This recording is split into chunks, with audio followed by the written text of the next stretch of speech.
Please be seated.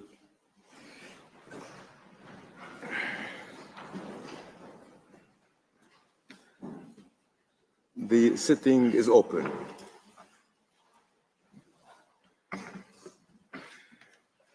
The court meets this afternoon and will meet tomorrow morning to hear the oral observations of the parties on the request submitted by the Republic of South Africa on May 10, 2024, for the indication of additional provisional measures and the modification of previous provisional measures in the case concerning application of the Convention on the Prevention and Punishment of the Crime of Genocide in the Gaza Strip, South Africa versus Israel. For reasons made known to me, Judge Tomka is unable to be present on the bench for the duration of these hearings. I shall now record the principal steps of the procedure in the present case.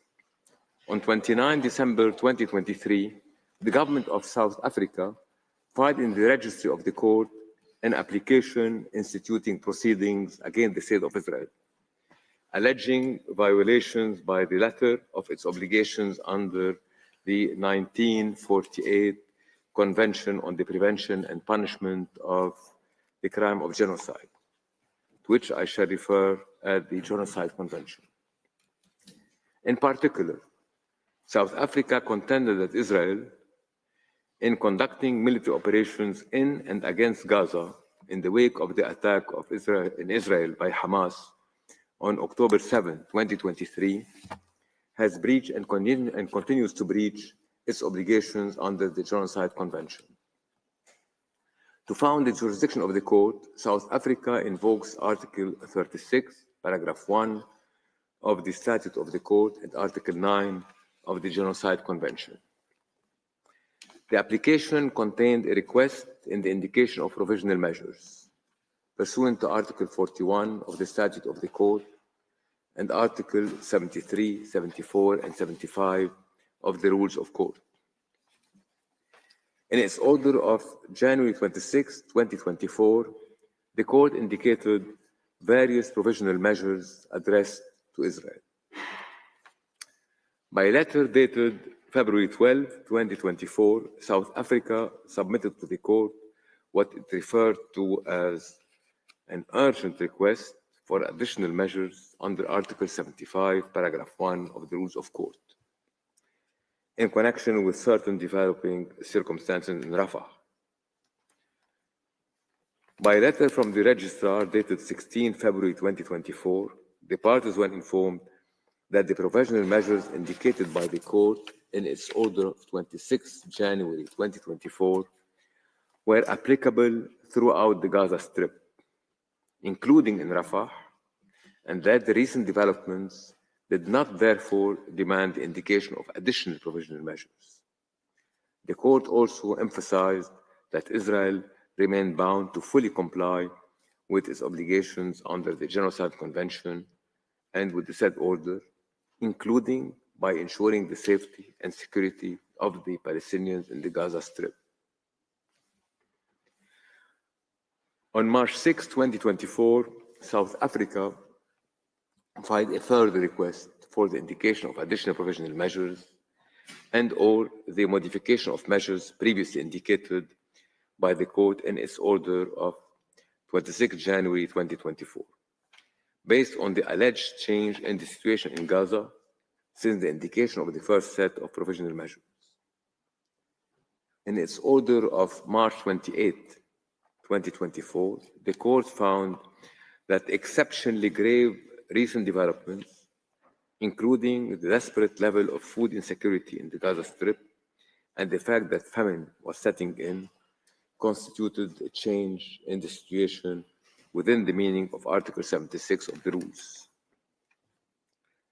The Court concluded that the provisional measures indicated in the order of 26 January 2024 did not fully address the consequences arising from this change in the situation, thus justifying the modification of those measures.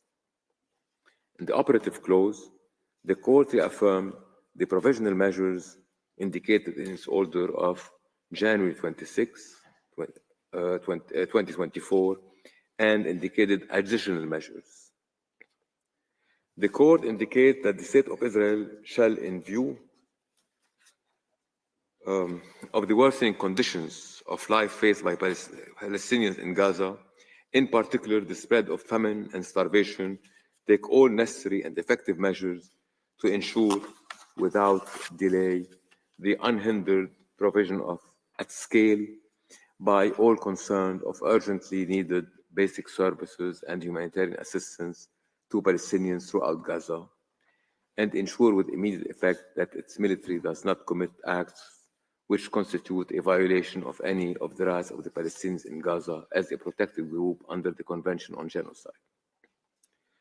Today's hearings concern the urgent request filed by South Africa on 10 May 2024 for the indication of additional provisional measures and the modification of provisional measures previously prescribed by the court in the case. The registrar will now read out the passage from the request specifying the provisional measures which the government of South Africa is asking the court to indicate. You have the floor, Mr. Registrar.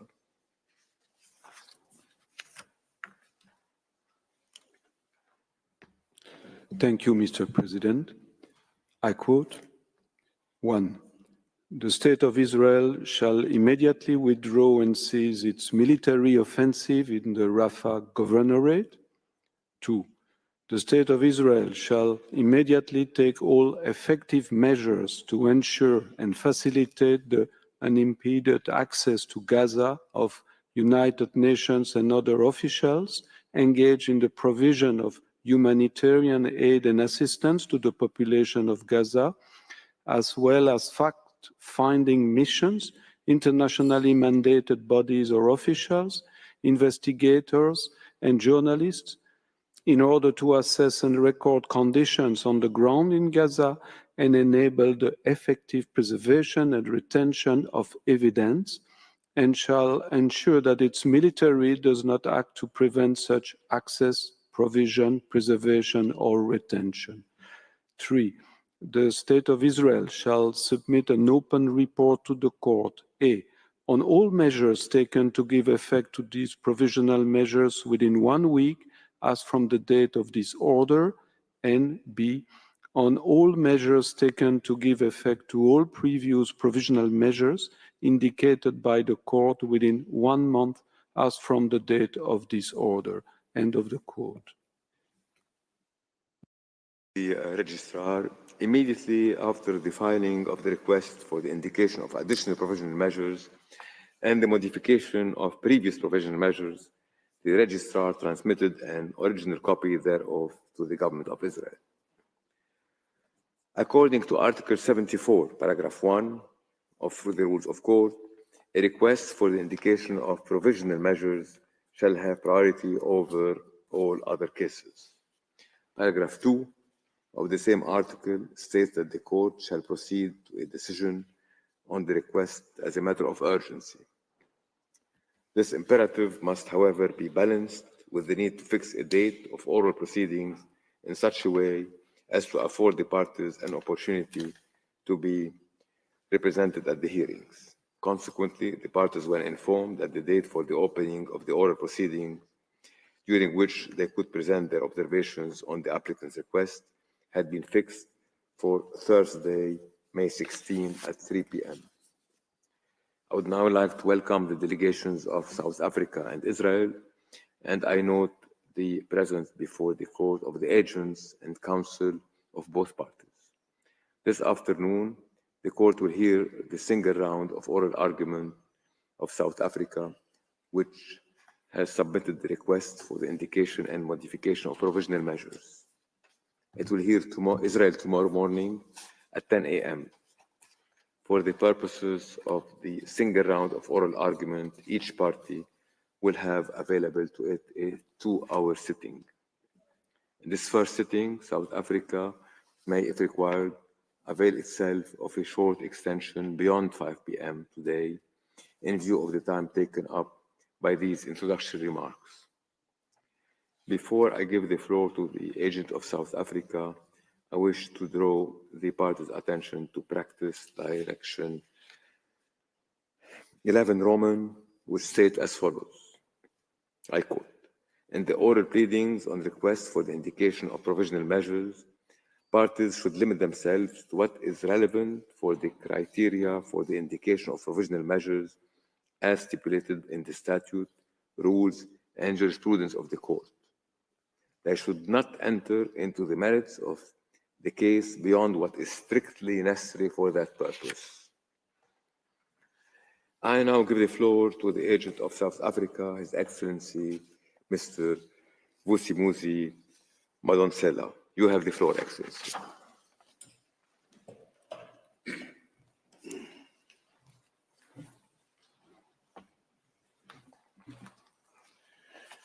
Mr. President, distinguished members of the court, it is an honor and a privilege for me to appear before you on behalf of the Republic of South Africa. I wish to thank the court for setting this matter down for an oral hearing on the earliest possible date, recognizing the extreme urgency of its circumstances. Since its initial application, South Africa found itself compelled to return to this court, both in February and March 2024, to request for the indication of additional provisional measures to prevent Israel's persistent acts of genocide against the Palestinian people in Gaza. Sadly, South Africa is yet again compelled to return to this court in recognition of its obligation under the Genocide Convention due to the continuing annihilation of the Palestinian people, with over 35,000 now killed and most of Gaza reduced to rubble. Despite the short notice of this oral hearing, South Africa has traveled here today to do what it can to urgently stop the ongoing genocide. The gravity of the attacks requiring urgent and speedy proceedings to preserve the rights of the Palestinian people, a commitment which South Africa takes seriously. Israel is escalating its attacks on Palestinians in Gaza, and in so doing is willfully breaching the binding orders of this court. Israel similarly breaches the binding resolutions of the United Nations Security Council, erroneously believing from the lack of countermeasures by the international community that it is exempt from having to respect international law. This institutionalized impunity has led Israel to engage in this genocide, which has shocked the conscience of humanity. South Africa is mindful that the present genocide operates in denial of the Palestinian people's inalienable right to self-determination and collective right to return to their homes in Palestine. This genocide takes place within the context of the ongoing Nakba, the 76th anniversary of which was celebrated yesterday. The continued forced displacement of the Palestinian people, the erasure of Palestinian presence in Palestine, and replacement with colonial settlers. A criminal process entrenched and maintained by 76 years of apartheid and 56 years of illegal, belligerent occupation. Undoubtedly, the ongoing scenes of Palestinians being forced to repeatedly flee for their lives is only reminiscent of the Nakba of 1948. It is a continuation of it. 7 months ago, South Africa could not have imagined that Gaza would now be mostly wiped off the map. It could not foresee that every family, every neighborhood, every class of students, every workplace would be pulled apart, killed, maimed, displaced, malnourished, or starved.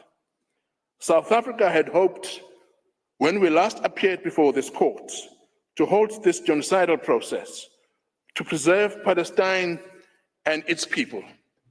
Instead, Israel's genocide has continued apace and has just reached a new and horrific stage. Israel has sought to hide its crimes through the weaponization of international humanitarian law. It pretends that the civilians it ruthlessly kills through its 2,000-pound bombs, through its targeted airstrikes, through its artificial intelligence systems, through its executions, are human shields. This whitewashing of Israel's genocide misses the key and fundamental element, that of the massive and still mounting evidence of Israel's genocidal intent.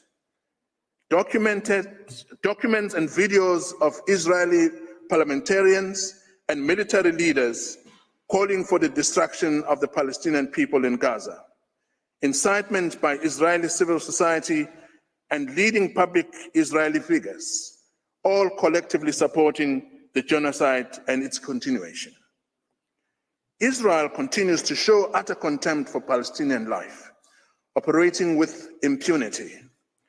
South Africa has no other option than to once again seek protection in the halls of justice for the fundamental right of the Palestinian people to their existence.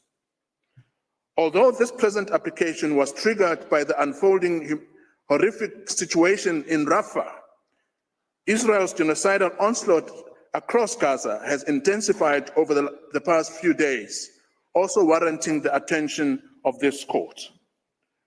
With that, Mr. President, I respectfully wish to request you to invite Professor Von Loh to set out South Africa's substantive legal arguments. I thank you. I thank the agent of South Africa for his statement. I now invite Professor Von Loh to take the floor. You have the floor, sir. Thank you, sir. Mr. President, members of the court, it is a privilege to appear before you and an honour to have been entrusted with the presentation of this part of South Africa's submission.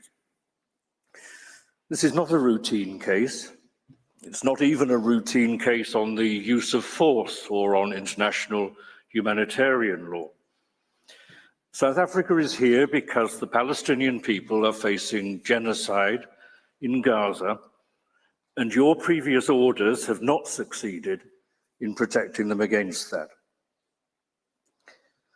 The court held in January that the Palestinians have a legal right to protection against genocide, and that South Africa had shown that there was a real and imminent risk to the irreparable violation of that right.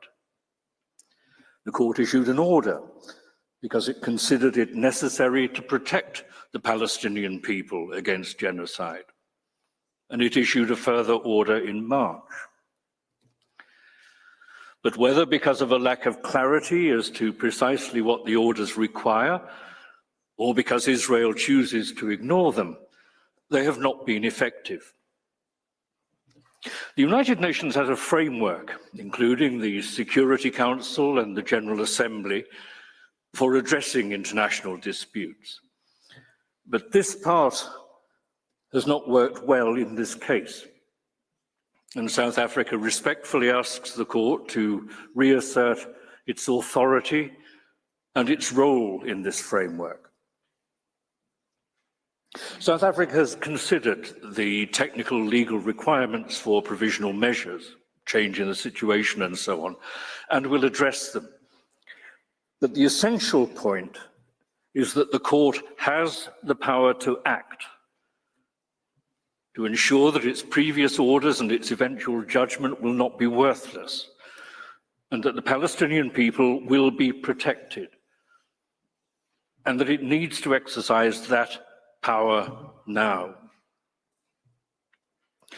Israel's action is directed against the Palestinian people throughout Gaza and the West Bank. South Africa's request was initially focused on Rafah because the imminent prospect of death and suffering on a massive scale resulting from Israel's attack. But since that request was made, it has become increasingly clear that Israel's actions in Rafah are part of the endgame, in which Gaza is utterly destroyed as an area capable of human habitation. This is the last step in the destruction of Gaza and its Palestinian people.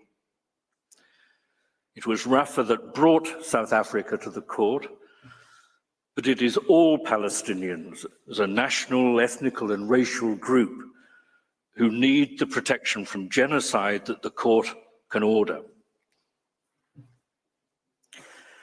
We've heard expressions of outrage that anyone could accuse Israel of acting in this way.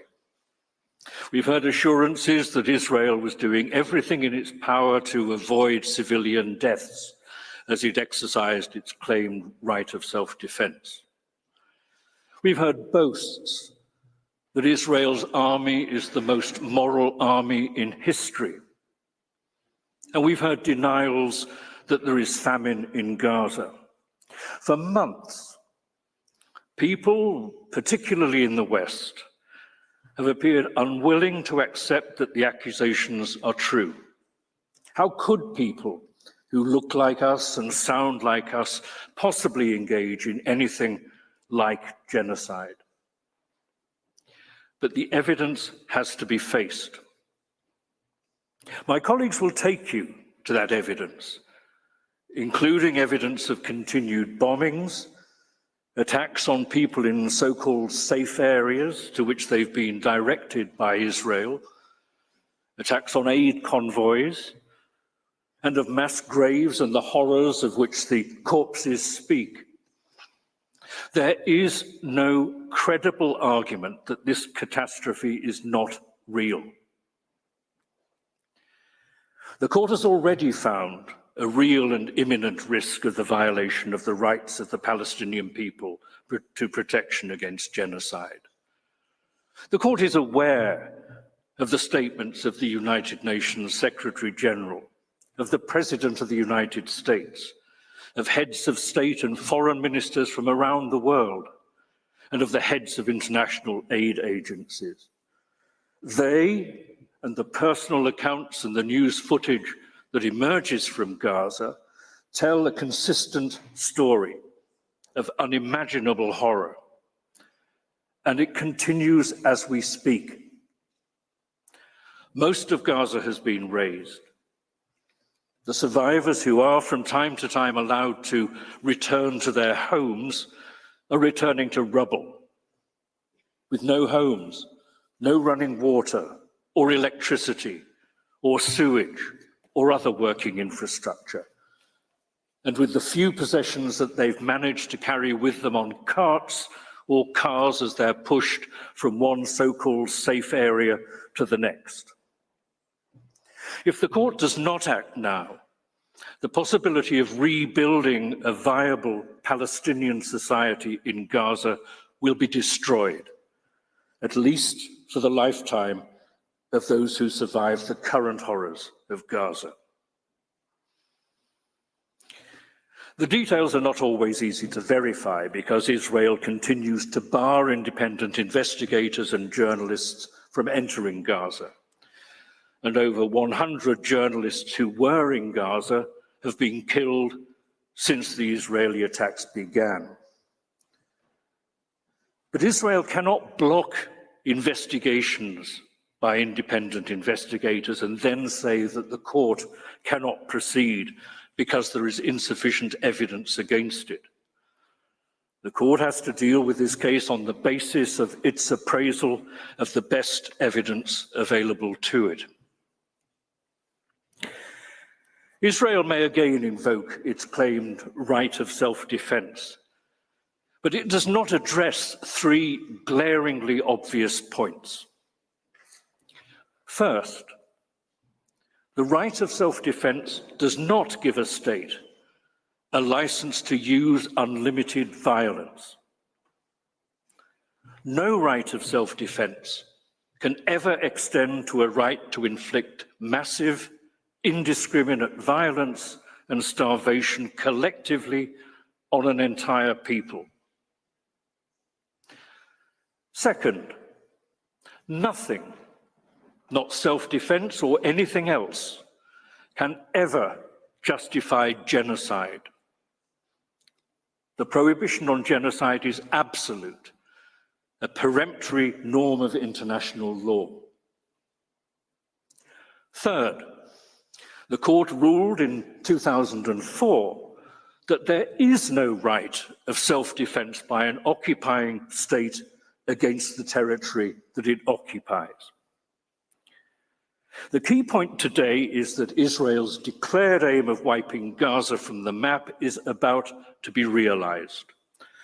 Further, evidence of appalling crimes and atrocities is literally being destroyed and bulldozed, in effect wiping the slate clean for those who've committed these crimes and making a mockery of justice. The court is not powerless, and South Africa submits with respect that it must do something to assert not only its own authority, but the authority of international law. South Africa submits that in order to secure the entry and distribution of food and humanitarian supplies and to save lives, a halt to Israeli military operations across Gaza is essential. The overwhelming weight of opinion among states and international organizations is the same.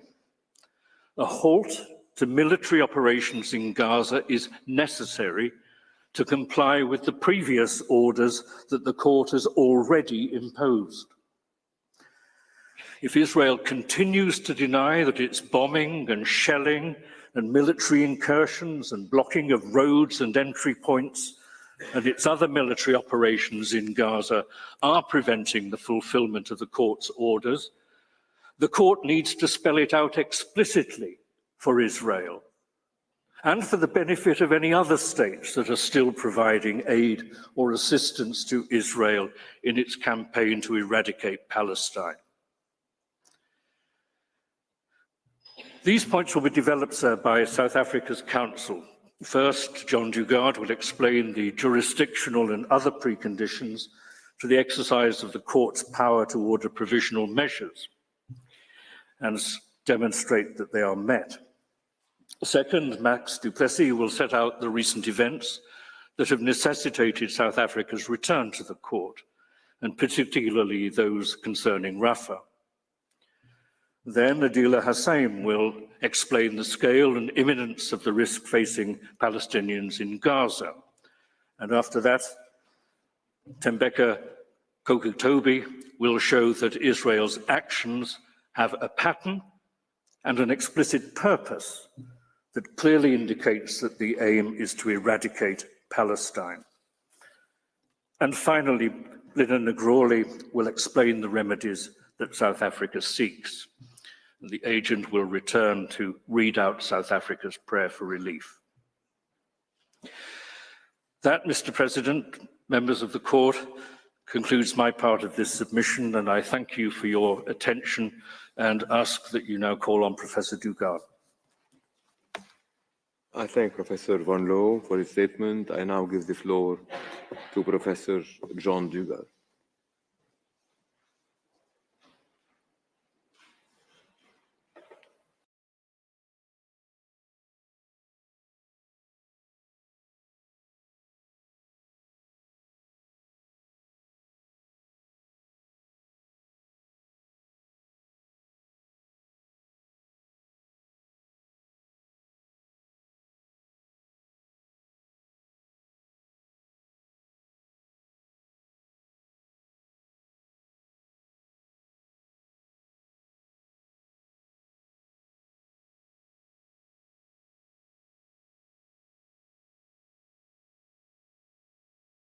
And finally, Lina Negroli.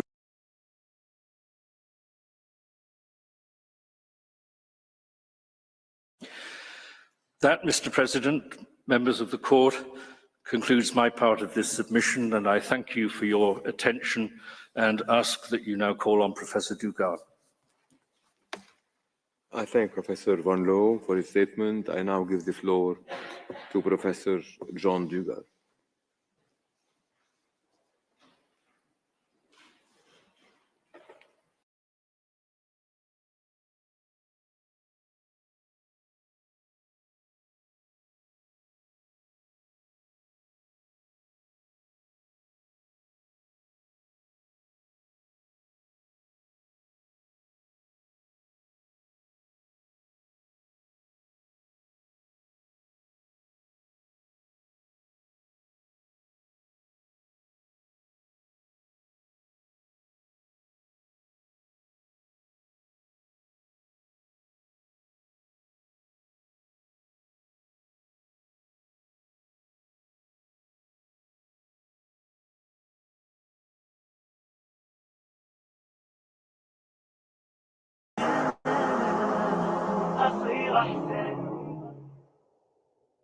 You South African, of course. You anxious about the future.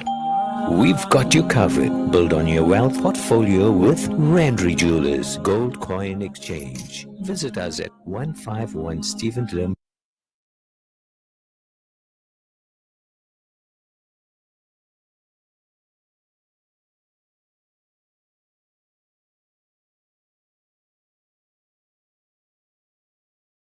Investment. Breaking stereotypes, moving boundaries, joining hands. Salam Media.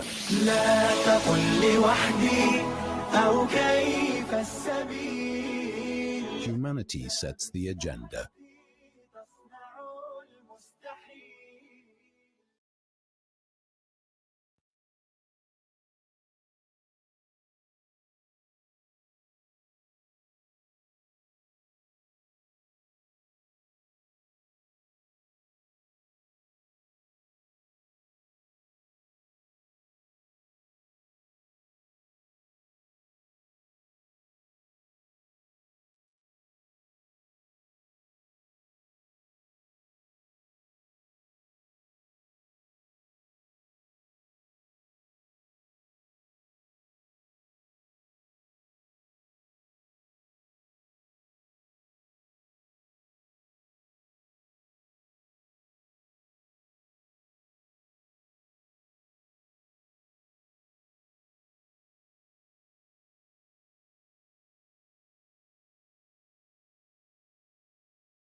It's a new beginning. It's a new era. Salam Media, humanitarian journalism.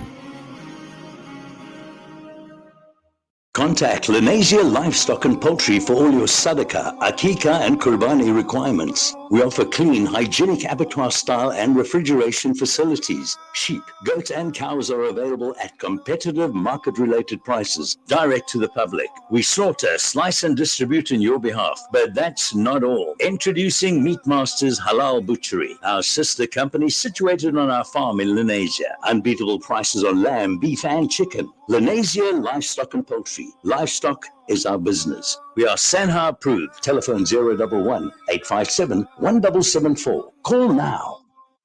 Education, health, dignity, empowerment. These wishes all begin with water.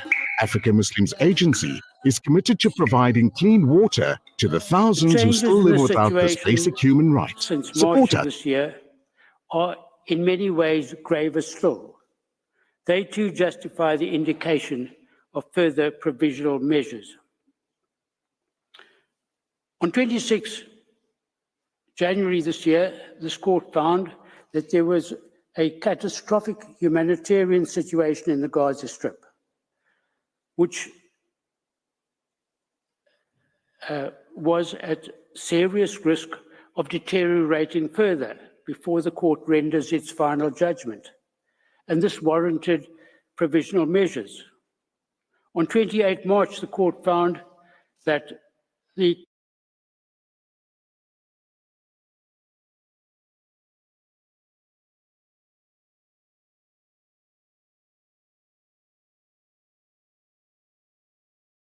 and widespread deprivation of food and other basic necessities. Mr. President, members of the court, it is difficult to imagine that the situation could get worse, but unfortunately it has. In the early days of the Gaza war, Israel forced Palestinians to relocate to the south, to the Rafah governorate.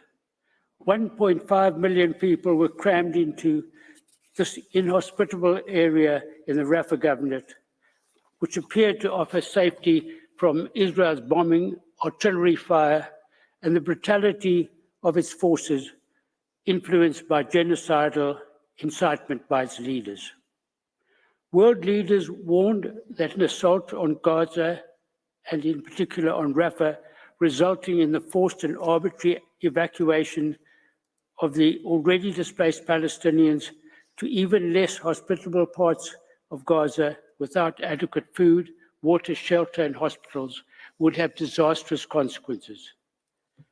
The Director General of the World Health Organization declared that a military incursion into Rafah will plunge the crisis into unprecedented levels of humanitarian need.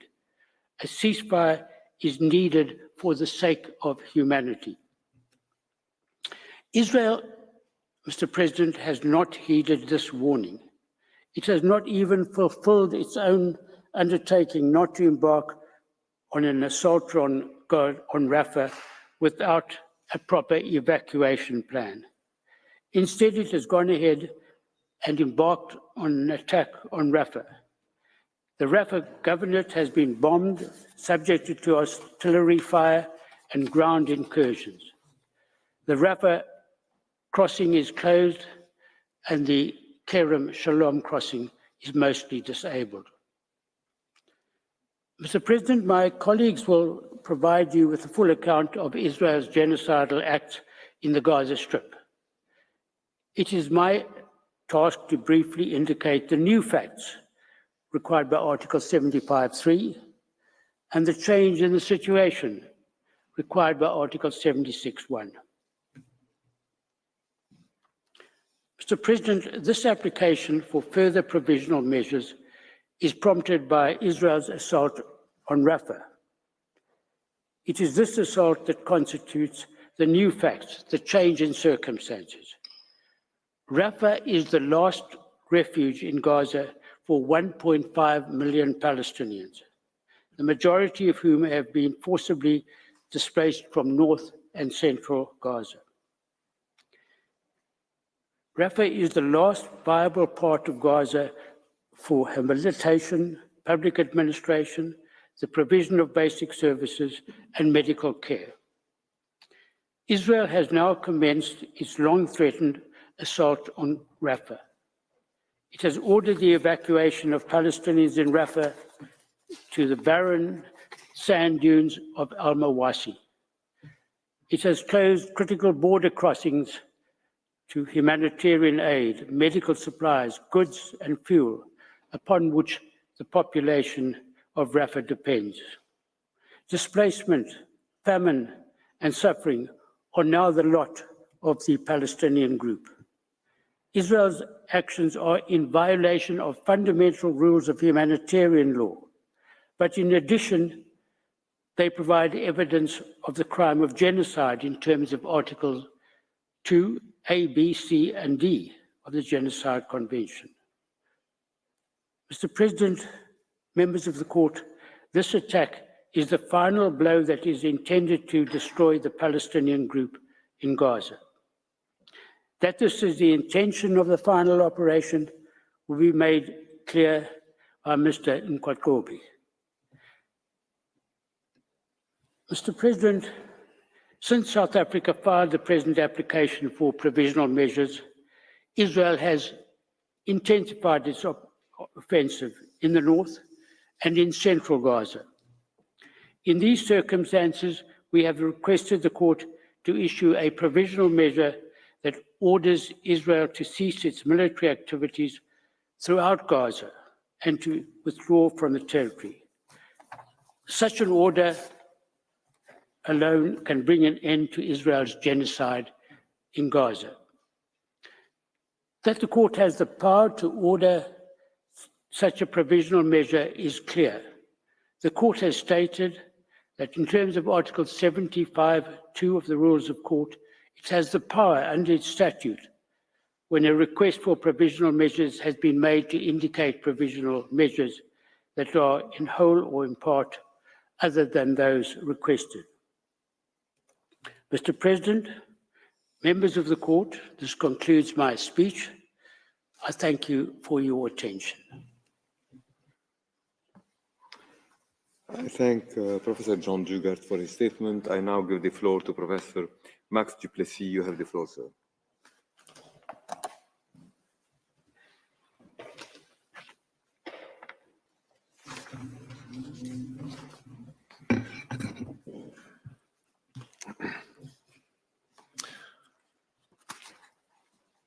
Mr. President, distinguished members of the court, it's a privilege to appear before you on behalf of South Africa. My task is to address this court on the new facts and the grave changes in the situation in Rafah that is fast leading to the deadliest phase in this ongoing genocide. Those are the circumstances that compel South Africa to return to the court to seek urgent further or modified provisional measures against Israel. Judges of this court have recognized that the underlying reason for the court's January and March orders was that the very right of existence of the Palestinian population in Gaza is currently at risk of irreparable prejudice, and that the only effective way of preserving the right of existence of the protected group is through the function of prevention. South Africa seeks these provisional measures before it's too late for prevention to be possible, let alone effective. This court noted that the situation in Rafah was already perilous in its decision of 16 February. And instead of complying with this court's decisions of January, February, and March, Israel has defied this court by trapping, besieging, and bombarding an overcrowded Rafah, exacerbating the security and the safety of 1.5 million highly vulnerable Palestinians. Mr. President, no one in Gaza is safe because, as the United Nations has repeatedly made clear, nowhere in Gaza is safe. Palestinians were instructed by Israeli evacuation orders to move south to Rafah and seek refuge there from the bombardment in the north. Yet for months, the expanding population scrambling for refuge in Rafah has been explicitly told by Israel that they are not safe and that Israel does not intend for them to be safe. The international community has witnessed Israeli soldiers preparing for the ground invasion of Rafah, filming themselves, chanting, "Tear down Rafah." And Israel's intention is typified by statements such as that of Israel's Minister of Finance, Mr. Smotrich, a member of the Security Cabinet, who has explained, and I quote, "There are no half measures.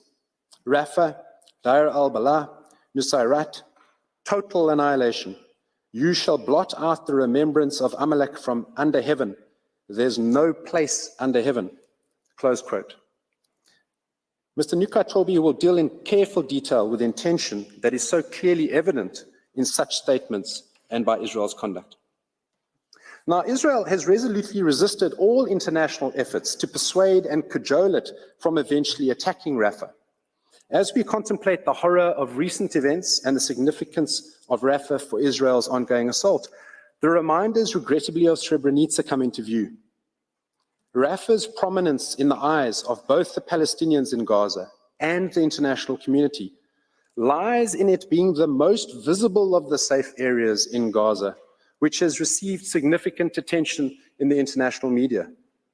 To paraphrase the International Criminal Tribunal for Yugoslavia in a decision endorsed by this court, Israel's spectacular destruction of Rafah, despite the assurances of the international community, including this court, and in the full glare of the international media, is intended by Israel to serve as a potent example to all Palestinians of their vulnerability and their defenselessness in the face of Israeli military forces, and to be emblematic of the fate of all Palestinians in Gaza.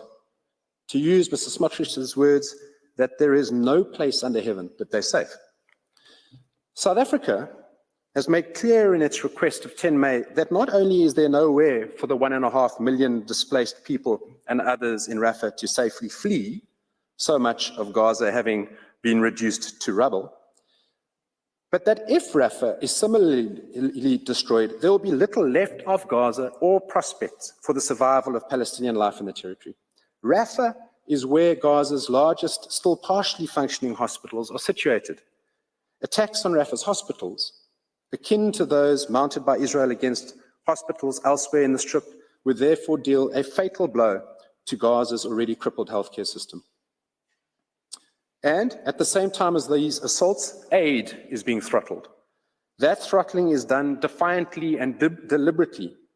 This court ordered on 28 March that, in conformity with its obligations under the Genocide Convention and in view of the worsening conditions of life faced by Palestinians in Gaza, in particular the spread of famine and starvation, that Israel was to take all necessary and effective measures to ensure, without delay, in full cooperation with the United Nations, the unhindered provision at scale by all concerned of urgently needed basic services and humanitarian assistance. That included an express order that Israel increased the capacity and number of land crossing points and maintaining them open for as long as necessary. And Israel was also ordered to ensure with immediate effect that its military does not prevent through any action the delivery of urgently needed humanitarian assistance. Why was that order so critical? Well, because the 2 border crossings in Rafah, which Israel has seized and shut down, are the main entry points for life-saving humanitarian aid and other goods entering Gaza, and for the entry and exit of people, including humanitarian workers, medics, medical evacuees, and Palestinians trying to flee the conflict. Israel's seizure of those crossings places Israel in control of all access to and from Gaza. Its current closure of the crossings has served to seal Gaza hermetically from the outside world, further torpedoing the delivery of aid to and within Gaza. And as the primary humanitarian hub for assistance in Gaza, if Rafah falls, so too does Gaza. And deliberately herding 1.5 million Palestinians into Rafah and then carrying out a full-scale bombardment while sealing off entry and exit for life-saving aid to an already devastated population, while exposing them to famine and human suffering, leaves only one inference regrettably, and that is of genocidal intent. I turn now to consider the topic of Rafah as a supposed place of refuge. 10 days ago, Rafah was described as the last refuge for Palestinians in Gaza. It was the only remaining area of the Strip which had not yet been substantially destroyed by Israeli attacks. Over the past 7 months, hundreds of thousands of Palestinians were ordered by Israel to evacuate to Rafah for their safety, some forcibly being displaced for the 9th time. Desperate, terrified, and clinging to life by a thread, these Palestinians have sought shelter, often in makeshift tents or under sheets of scrap plastic, in the tiny and densely crowded city of Rafah, hoping against hope to stay alive in the ongoing Israeli bombardment. A city of children, Rafah has become home to some 600,000 Palestinian children and babies, many of them orphaned or disabled by Israel. And recall that they joined the staggering reality, according to UN Women, that among the dead in Gaza are an estimated 6,000 mothers, leaving 19,000 children orphaned. In addition to being the population center, Rafah is the primary humanitarian hub of Gaza, as I've said, and the only remaining area of the beleaguered Strip with the infrastructure and the resources to host the over 1 million displaced Palestinians, albeit in a situation that has been described by the UN as a pressure cooker of despair. But Rafah, Your Excellencies, is no refuge. It's no safe place. On 6 May, Israeli forces ordered around 100,000 Palestinians to evacuate the eastern portion of Rafah.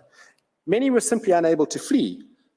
Children and elderly people are so starved that they can barely walk. They cannot just relocate to another area, to so-called safe zones. It's just not possible. And even for those who are able to leave, they've nowhere left to go. Yet again, Israel's use of evacuation orders and designation of humanitarian zones are purely performative. They endanger rather than protect civilian life. So-called humanitarian zones are not safe. The zones are policed by the same Israeli forces who have attacked Palestinians in their homes, in makeshift tents, in public markets, schools, and playgrounds, in agricultural greenhouses, while waiting for aid, by aid dropping from the sky, while attempting to return to their homes, despite waving white flags, and above all else, while sheltering in and seeking treatment from hospitals. Rafah as a place of refuge or safety remains a cruel distortion for another reason, Your Excellencies. For months, Israel threatened to invade Rafah, leading the UN Secretary General to warn that an assault on Rafah would be a political calamity and a humanitarian nightmare, which was also, of course, highlighted by this court in its decision of 16 February.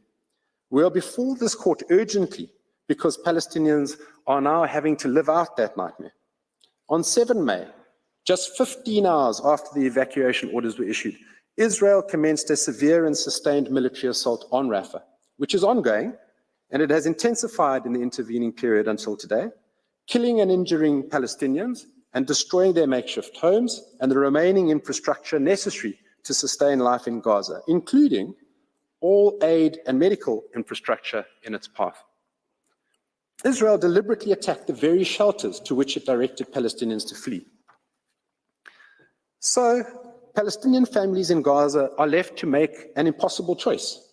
Either they stay, trapped and likely killed alongside their loved ones in Rafah, or they head out into the few bits of remaining land in Gaza, now filling up with tents and shacks built of bits of wood and nylon and vulnerable to attacks. The overwhelming majority have no means to flee other than on foot. There is nothing humanitarian about these humanitarian zones. Then on 11 May, the Israeli military issued a new round of evacuation orders, affecting some 34 neighborhoods in eastern Rafah and North Gaza. UN agencies estimate in total that approximately 20% of Gaza's population have been displaced yet again in the past week alone. By 10 May, an estimated 110,000 people had fled Rafah. By yesterday, 15 May, this number had increased to around 600,000 according to the UN. And all the while, and now by these actions, Israel's genocide of Palestinians continues through military attacks and man-made starvation, and while mocking this court's provisional measures of protecting the rights of Palestinians under the Genocide Convention. A critical part, Your Excellencies, of Israel's defiance of this court's orders comes in relation to aid and food itself. Israel has seized control of both the Rafah and the Kerem Shalom crossings, taking total control of all entry and exit of people and goods into Gaza as a whole, choking off the two main arteries for getting life-saving aid to Gaza's starving population. And in so doing, it has plunged Gaza into unprecedented levels of humanitarian need, even as compared with the catastrophic levels of the previous 7 months that led this court to conclude that famine was setting in back in March. The closure of the crossings means that Palestinians starving in a full-blown man-made famine are now further deprived of food, where Israel's attacks have systematically decimated food production systems throughout Gaza. It means that fuel cannot get in to run incubators and life-saving machinery in hospitals, water pumps and wells. It means that people, including the chronically sick and injured, cannot get out of Gaza, and vital aid cannot get into Gaza. And this poses an overwhelmingly grave threat, not only to the Palestinian people, but also to United Nations personnel and aid workers trying to bring some desperately needed relief.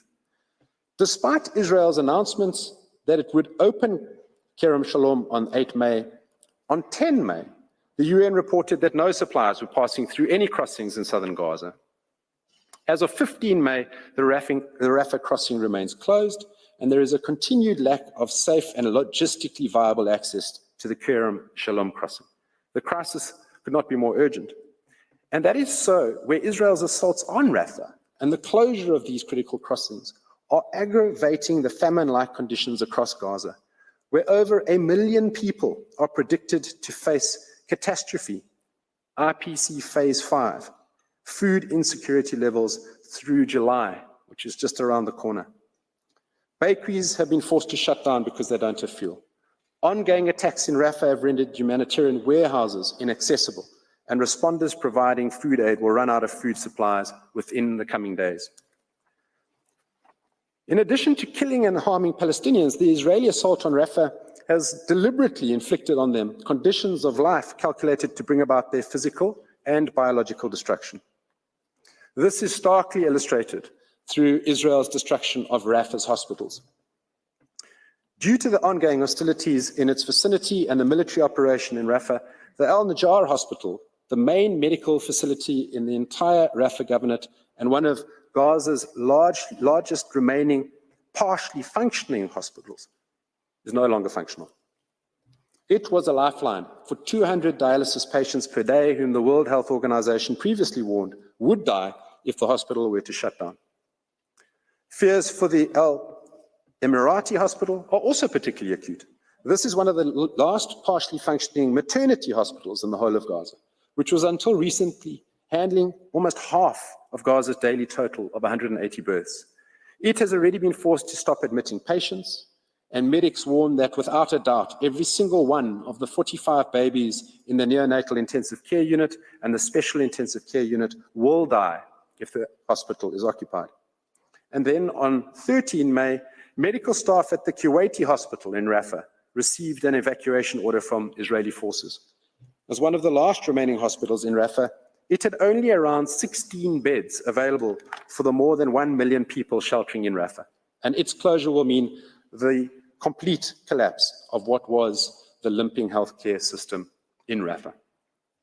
Mr. President, allow me to conclude. Israel's ground incursion into Rafah has been described by the United Nations as one of the darkest mornings in this 7-month nightmare. With Rafah's destruction ongoing as South Africa speaks to this court today, the destruction of Gaza itself will be complete. The change in the situation in Gaza and the new facts in Rafah that I've described demand the provisional measures that Ms. Negrali will speak to. The necessity could not be starker. The magnitude and the gravity of the situation facing the Palestinian people in Gaza now exemplified in Rafah. South Africa has thus been motivated to come urgently to this court to prevent the destruction of the final Palestinian governorate of Gaza, with its homes, its hospitals, its schools, its libraries, its businesses, shelters, its mosques, to which Israel has not yet laid complete waste. And South Africa has come as quickly as possible to the court to ensure that the exhausted Palestinian men, women, and children who have sought refuge in Rafah are protected from a bloodbath. And it has sought urgent protective relief because of the now pressing need to ensure the survival of the Palestinian people in Gaza as a group and their protection from further harm, starvation, disease, and death by Israel's closure of the Rafah and Kerem Shalom crossings, fatally impacting the so desperately needed delivery of life-saving humanitarian aid, basic services, and medical assistance across Gaza. But Israel's genocidal acts in Rafah, Mr. President and distinguished members of the court, cannot be understood without appreciating the overall genocidal context in which Israel's Rafah operation is embedded. My colleague, Dr. Hassim, will outline this along with the crippling effects of Rafah, now on harrowing display across the Gaza Strip as a whole. I thank you, Mr. President. Professor Max Duplessis for his statement. I now give the floor to Ms. Adila Hassim.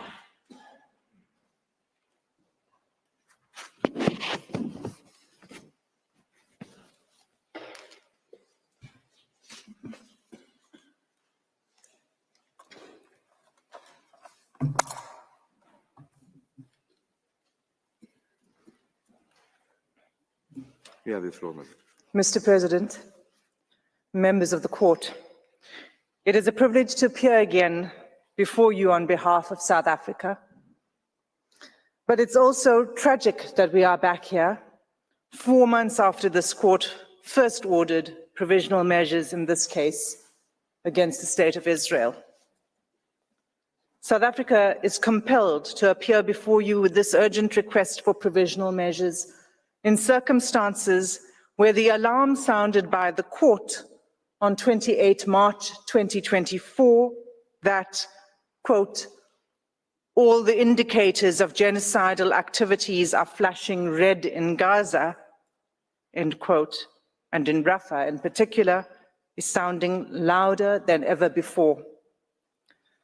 This is because Israel has defied every single provisional measure indicated by this court in its orders of 26 January and 28 March, and in its decision of 16 February. As I stand before you today, Palestinians in Gaza are not safe. They are not secure. They are still being subjected to an ongoing and intensifying genocide at the hands of Israel. Their future hangs in the balance. Mr. du Plessis explained in his address the assault unfolding in Rafah, the last area in Gaza in which Palestinian life can meaningfully be sustained. The assault on Rafah, which has triggered this application, is inextricably linked to the ongoing genocidal conduct being committed across Gaza. Mr. President, I place before the court again a map of Gaza. I remind the court that Gaza is a narrow strip of land of approximately 365 square kilometers. It is just 6 kilometers wide. The length from top to bottom is just 44 kilometers, which is about the distance between this court and Schiphol Airport. In South African terms, this is even less than the distance between Johannesburg and Pretoria. Rafah lies in the south of Gaza with an area of approximately 60 square kilometers. This time last year, Rafah was home to around 275,000 Palestinians. As a result of Israel's onslaught and its evacuation orders covering more than 3/4 of Gaza's total territory, 1.2 million additional Palestinians fled into Rafah under order of Israel as a place of last refuge. Now, Israel has issued further evacuation orders directing Palestinians to leave Rafah. In just the past week, 600,000 Palestinians have been forced to flee from Rafah, but with nowhere to go. There is a total collapse of infrastructure, of sanitation, of water, of food supply. In short, the conditions necessary to sustain life for the 2.3 million Palestinians in Gaza. The picture on the screen shows Palestinians last month starting to return to their homes after Israel's withdrawal of its occupation of Khan Yunis. As we can all see, there is nothing left. Israel's most recent actions in Rafah bring its coordinated plan aimed at the destruction of the essential foundations of Palestinian life in Gaza into horrifying focus. We are in the final stages of that coordinated plan, where the different actions of Israel, to use Lemkin's terminology, the systematic disintegration of the political and social institutions and the economic existence of national groups and the destruction of the personal security, liberty, health, dignity, and even the lives of Palestinians have led to the present precipice.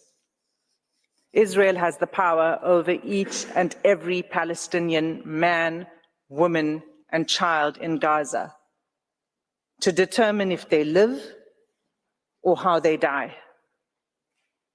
History warns us what happens next. We cannot simply stand by waiting for that to happen again. It is not possible to recount every story of every Palestinian who is suffering at the hands of Israel's relentless genocidal campaign. Indeed, this court has held in Bosnian genocide that, quote, "It is sufficient to examine those facts that would illuminate the question of intent or illustrate the claim by the applicant of a pattern of acts committed against members of the group, such as to lead to an inference from such pattern of the existence of a specific intent," end quote. In these submissions, I show that Israel's genocidal acts against Palestinians in Rafah form part of a continuing, escalating pattern of conduct across Gaza that provides persuasive and consistent evidence of Israel's genocidal conduct. In light of these new facts, South Africa seeks an order from the court, the only order that will clearly protect what is left of Palestinian life in Gaza. It seeks an explicit order that Israel cease its military activities, not only in Rafah, but throughout Gaza. Turning then to the genocidal acts. In my remaining time before you, I will highlight the following features of the genocidal campaign by Israel. First, Israel has continued to kill Palestinians in Gaza, including women and children, at an alarming rate.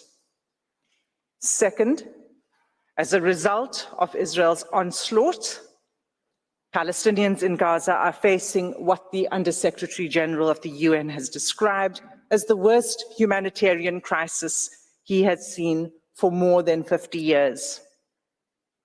Third, Israel's systematic targeting and bombardment of hospitals and medical facilities and its throttling of humanitarian aid has pushed Gaza's medical system to collapse. Fourth, Israel's direct attack and siege of Gaza's biggest hospitals has led to the uncovering of mass graves, evidencing Israeli massacres of Palestinians seeking shelter and medical treatment. Finally, most recently, Israel has intensified its attacks in the north, while pressing on with its Rafah offensive, leaving displaced Palestinians nowhere safe to go. I will take these in turn.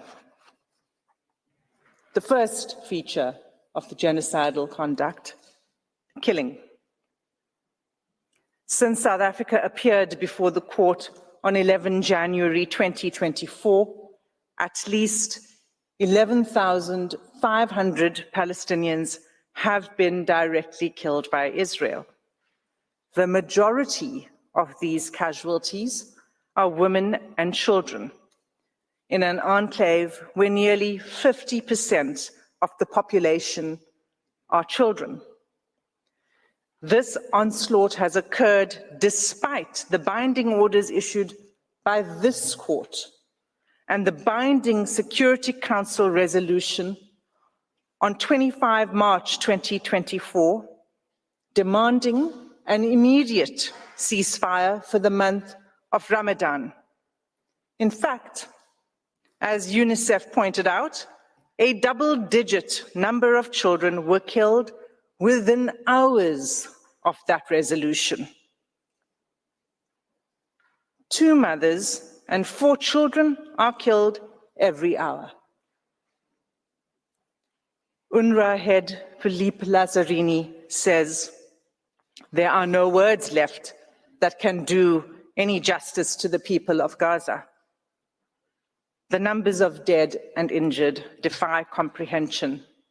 At least 35,000 Palestinians killed and 79,000 injured, with 10,000 more reportedly missing or under the rubble.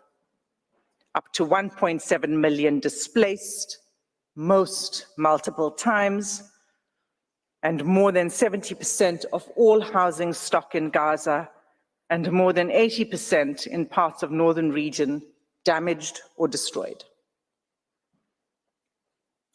The second feature is a humanitarian catastrophe. Israel's coordinated plan in Gaza has resulted in a humanitarian crisis, the crisis that this court warned about in January, February, and in March. What Palestinians in Gaza face has been described as, quote, apocalyptic levels of pain and injustice, given that food and other vital aid cannot get in and people, including the chronically sick and injured, cannot get out, end quote. These apocalyptic conditions look set to worsen, with Israel's ongoing attacks on the north, middle, and south, with full-blown famine in the north, moving its way south, and where Israel's blockade on food, fuel, and medical supplies continue. Gaza's children have suffered particularly severely. More than 14,000 have been killed. Thousands more have been injured or lost family members.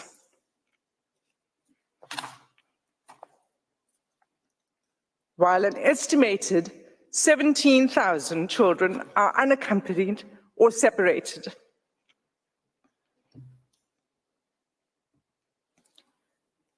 Nearly all of Gaza's children have been exposed to traumatic experiences, the consequences of which will last a lifetime. Make no mistake, these conditions are a direct result of Israel's military onslaught on the besieged enclave, with full knowledge of the destructive consequences of this humanitarian crisis. In these circumstances, the thwarting of humanitarian aid cannot be seen as anything but the deliberate snuffing out of Palestinian lives. Starvation to the point of famine, obstructing aid in the face of famine, and killing of at least 200 aid workers. For the court's previous orders to be effective, for the provision of humanitarian aid urgently and at scale, Israel has to be ordered to stop its military offensive. The third feature of genocidal conduct relates to the crippling of Gaza's medical system. Israel's offensive on Rafah has further reduced access to healthcare in an already decimated health system. Only 2 out of 36 hospitals are located within the so-called humanitarian area designated by Israel.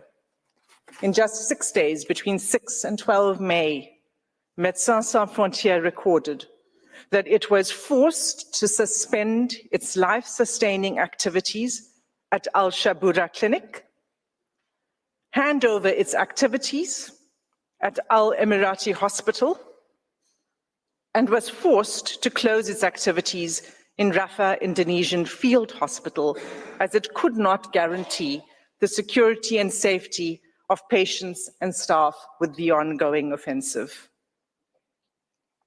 The assault on healthcare within Rafah is the culmination of a pattern of attacks on healthcare services in Gaza, through which the main hospitals across Gaza have completely stopped functioning.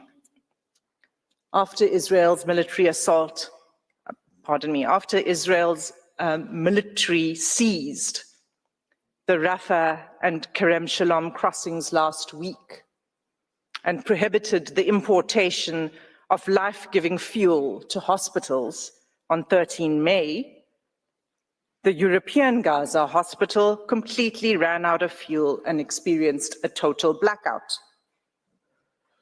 Without fuel, hospitals cannot sustain incubators, respirators, and life-saving machinery. Healthcare in Gaza is crippled by shortages of food, fuel, oxygen, medicines, and anesthetics.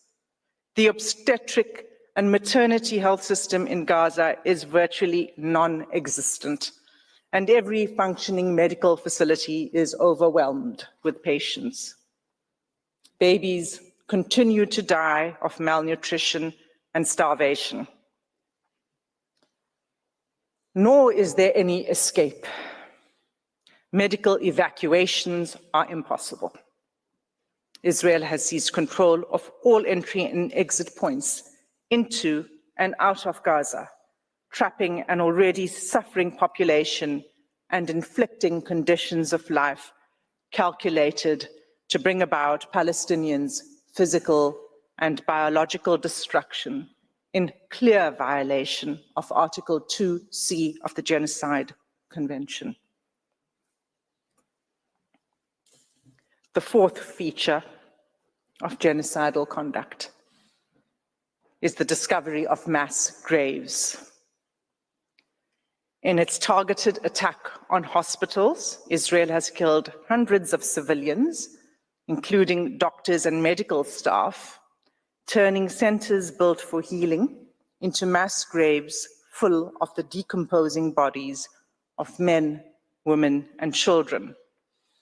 On 10 April, a UN inspection team reported that Khan Yunis was reduced to rubble and dirt, and returnees discovered ghastly scenes of unearthed mass graves containing the massacred bodies of the elderly, women, children, and men at Al Nasser Hospital. Blue scrubs reportedly still clothed the dead bodies of medical staff. Many were decapitated. 324 decomposing bodies were discovered, many stripped and handcuffed. Of these, only 42 were identified. Another 30 bodies were discovered in 2 mass graves in Al-Shifa Hospital, with only 12 bodies identified, prompting the UN Secretary General to call for the immediate access of independent investigators. These bodies included women and children, with many reportedly showing signs of torture and summary executions. The recent discovery of multiple mass graves, Israel's ongoing chokehold on information coming out of Gaza, and complete refusal to allow independent investigators in means that we will not know how many Palestinians have been killed by Israel's military campaign for some time, if at all, and only if the evidence is not obliterated by Israel's ongoing military operations in what Commissioner Volker Turk describes as the prevailing climate of impunity. It is for this reason that South Africa seeks an order requiring Israel to facilitate the unimpeded access into Gaza of fact-finding missions, officials, investigators, and journalists. The fifth feature of genocidal conduct relates to Israel's intensified attacks in the north.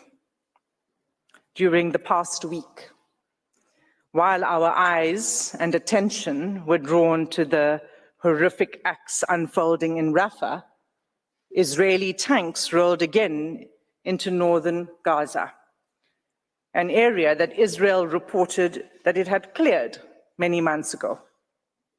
On 11 May, Israel issued evacuation orders over 22 neighborhoods in Jabalia in northern Gaza. At least 100,000 people in the north have been forced to flee their devastated homes. That same day of the evacuation orders, Israel began a relentless assault on northern Gaza, killing Palestinian families in their homes and children near the Toba Mosque within the Jabalia refugee camp. Journalists report that they have no idea about the number of people killed in North Gaza for the past day, as medics are unable to move due to the heavy bombing. Many people are still trapped under the rubble, waiting for rescue, but no one is able to move under the rains of bombs. As I stand before you, Mr. President, it continues. On 14 and 15 May, just yesterday, and the day before yesterday, the Israeli military issued 2 new sets of evacuation orders for all or part of 19 neighborhoods in northern Gaza, displacing even more Palestinians in search of safety. Mr. President, these are the credible facts. Israel will no doubt once again deny and cast aspersions on the information presented by South Africa and provided by the UN and other international actors, including those this court itself has relied on. It will do so while continuing to systematically attack all independent sources of information about what is taking place in Gaza and refuse international investigators and journalists entry into Gaza. Having denied access to Gaza and attempted to discredit all other sources of information, Israel is then free to portray a picture of Gaza radically at odds with all other accounts. Just yesterday, the Prime Minister's office proclaimed that, quote, "The humanitarian catastrophe that has been spoken of has not been realized, nor will it," end quote. A bold denial of the findings of UN experts and other independent agencies, such as the IPC. As this court pointed out, the IPC is a global partnership of organizations, including, amongst others, the World Food Programme, the Food and Agriculture Organization of the UN, and the World Health Organization. Ultimately, Israel says only what suits them, only if and when it suits them, notwithstanding the facts on the ground that have been presented here today. Despite the court providing Israel with an opportunity to respond to South Africa's current request, Israel has failed to submit a response. In conclusion, Mr. President, members of the court, the risks to the people of Gaza are imminent, irreparable, and rapidly increasing. This risk gives rise to the necessity for the remedy that we seek in this application, a remedy that will end Israel's genocidal campaign against Palestinians in Gaza. All of what I have described must stop. Israel must be stopped. South Africa is before you again today to respectfully ask the court to invoke its powers under Article 75(2) of the rules of the court to order a remedy that will stop Israel. Mr. President, that concludes my submissions on the genocidal conduct. I thank you for your patient attention, and I ask that you call Mr. Nukai Toby to the podium to address the court on genocidal intent. Thank you. I thank Ms. Hassim for the statement. I now give the floor to Mr. Tembeka Nukai Toby. You have the floor, sir.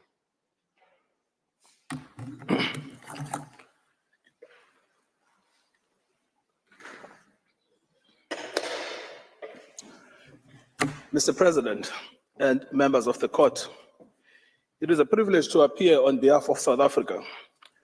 Today's request for the indication of further provisional measures and/or the modification of the existing measures has been triggered by the military assault of Israel on Rafah, which began on the 6th and 7th of May 2024 and has intensified and escalated since. As shown by Mr. Du Plessis and Ms. Hassim, the military attack is genocidal in its pattern. I shall demonstrate that it is also consistent with the explicit, stated, and continuing genocidal intent of the State of Israel. Firstly, to the knowledge of Israel, Rafah is the last refuge of Gaza, the only remaining area in the Gaza Strip which has not been substantially destroyed by Israel, the only area that can host displaced people, the only remaining center of humanitarian aid, and the host to one of the few remaining large hospitals across the entirety of Gaza. Rafah is the last stage of the total annihilation of Palestinian life. Without Rafah, the possibility to rebuild and reconstruct Palestinian life will be lost forever. For Palestinians to continue to exist as a protected group under the Genocide Convention, they need a place from which to rebuild. As we stand here today, Rafah is that place, the last stand. Secondly, Israel also knows of explicit warnings about the genocidal consequences of an attack in Rafah.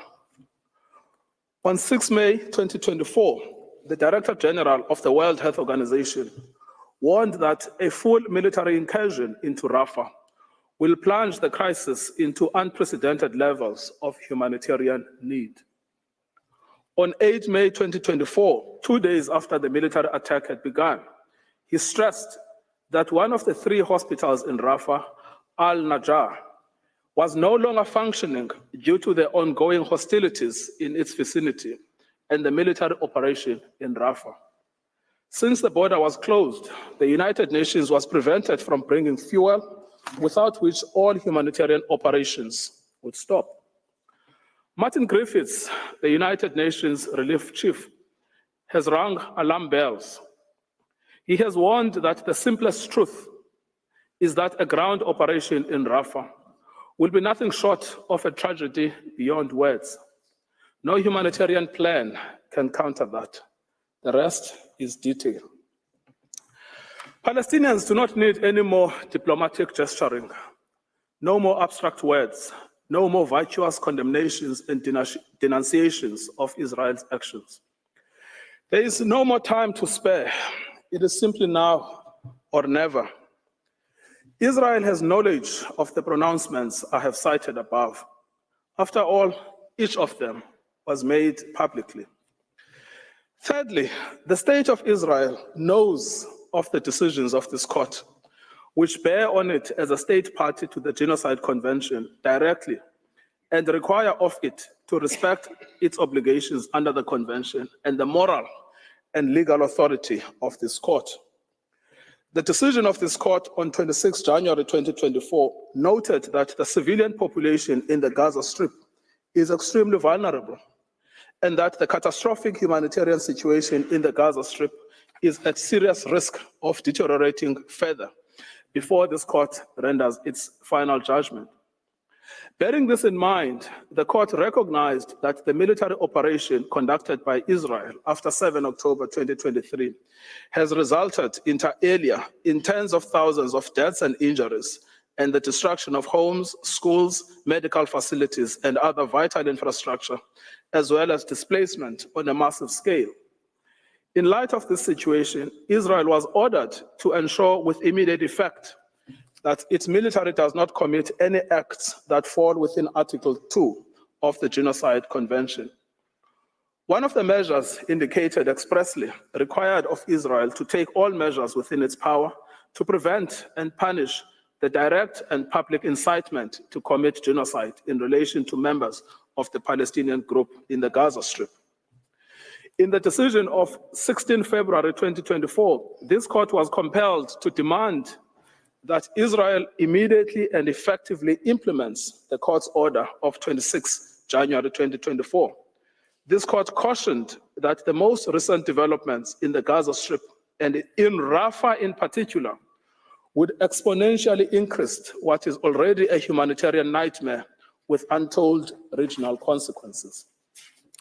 In the order of 28 March 2024, this court observed with regret the existence of exceptionally grave circumstances since its order of 26 January 2024 and its decision of 16 February 2024, that the catastrophic living conditions of the Palestinians in the Gaza Strip had deteriorated further, in particular in view of the prolonged and widespread deprivation of food and other basic necessities to which the Palestinians in the Gaza Strip have been subjected. The court issued its orders clearly highlighting the worsening conditions of life faced by Palestinians in Gaza. Israel was ordered to ensure with immediate effect that its military, through any action, does not commit acts which violate the rights of Palestinians under the Genocide Convention. So far, Mr. President, what I have said is not inference, not imputation. It is direct knowledge which bears on the state of Israel, its political leaders, and the members of its army.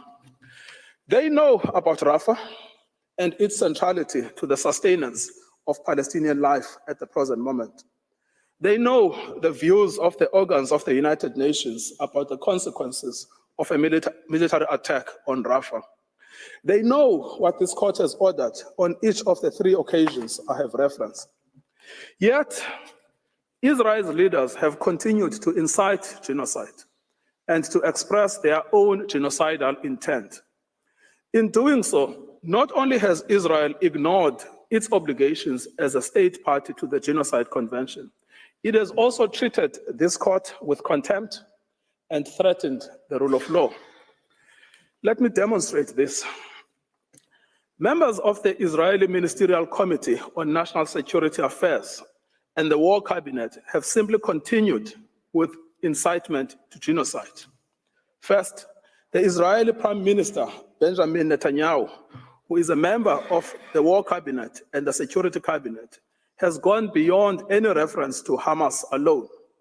Instead, he has described Israel's aims in the military assault as being to ensure that Gaza will never again constitute a threat to Israel. He describes Israel's objective as being to achieve total victory, underscoring that no force in the world will stop us. We will stand alone, emphasizing that Israel will fight with its fingernails. Second, the Israeli Minister of Defense, Yoav Gallant, a member of both the War Cabinet and the Security Cabinet, has made it clear that Israel is taking apart neighborhood after neighborhood and will reach every location in Gaza. Third, the Israeli Minister of Finance, Bezalel Smotrich, a member of the Security Cabinet, has asserted in terms, there are no half measures. Rafah, Deir al-Balah, Nusrat, total annihilation. He goes on to say, we are negotiating with the ones that should not have existed for a long time. For Israeli members of cabinet, it is as if there is no court order which binds them. They are not the only ones, regrettably. In an interview broadcast on Israeli television on 3 May 2024, the vice chair of the international arm of the Likud party, the party to which the Israeli prime minister belongs, stated, I think we needed to invade Rafah yesterday, to go in and to get them. There are no uninvolved. We need to go in and kill and kill and kill. We need to kill them before they kill us. Taking their cue from the politicians, the Israeli army officials have followed suit in entrenching the incitement to genocide and showing their contempt for this court. The Israeli Army Chief of Staff, Lieutenant General Herzi Halevi, stated following the Israeli Army siege and destruction of Al-Shifa Hospital in March 2024, here is the realization of an impressive strategy. There is a very, very important message here. A hospital is not a safe place. He described the operation as a very high achievement. That is notwithstanding eyewitness reports of hundreds of civilians having been killed by Israeli troops in the hospital, including patients shot dead in their hospital beds.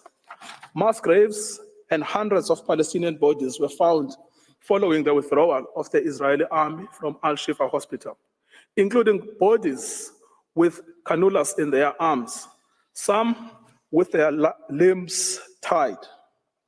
Brigadier General David Bar Khalifa, commander of the 36th Armored Division of the Israeli Army, issued a letter to Israeli soldiers about to deploy in Gaza, exhorting them to continue the killing of Palestinians. What has been will be no more. We shall go out to it in war. We shall pulverize every accursed plot of land from which it came. We shall destroy it and the memory of it. Brigadier Khalifa has faced no investigations, nor has he been relieved of his command. This is despite the explicit order of this court for investigations into cases of incitement to genocide. Brigadier Khalifa was in fact promoted to the rank of major and the head of the Israeli Army Personnel Division. Similarly, when 130 senior officers in the Israeli army penned a letter calling on Israel's war cabinet to not allow humanitarian supplies and the operation of hospitals in Gaza, they were not charged with incitement or prosecuted. One of the officers would later be named as involved in the killing of World Central Kitchen workers. Genocidal rhetoric is not punished, but rewarded by the Israeli government. On 6 March 2024, reservist First Sergeant Yashin, a veteran from the April 1948 Deir Yassin massacre of at least 250 Palestinians, was rewarded with a certificate of thanks and commemoration by the Israeli president for his motivational speeches he gave to Israeli soldiers as they prepared for the ground invasion of Gaza in October 2023. In at least one of those speeches, he had said, "Erase the memory of them, erase them, their families, mothers, and children. These animals can no longer live."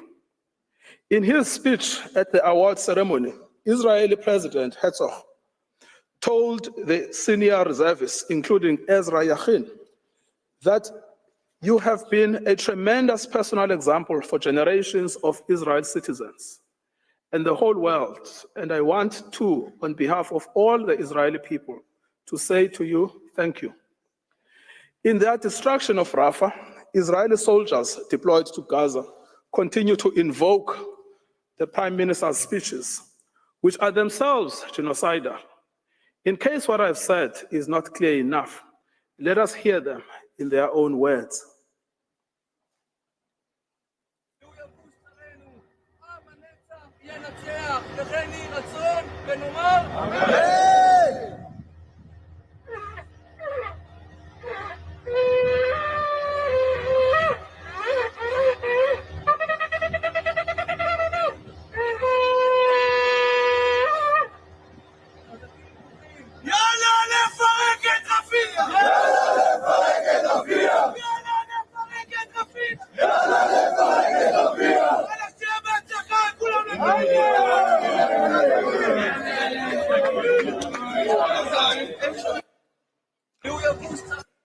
The destruction of Gaza and Palestinian life is understood by commanders and soldiers, as the video shows. An Israeli soldier from the 9203 Battalion commented as follows on photographs and footage he posted online of Palestinian homes and neighborhoods in Khan Yunis completely destroyed by the Israeli army.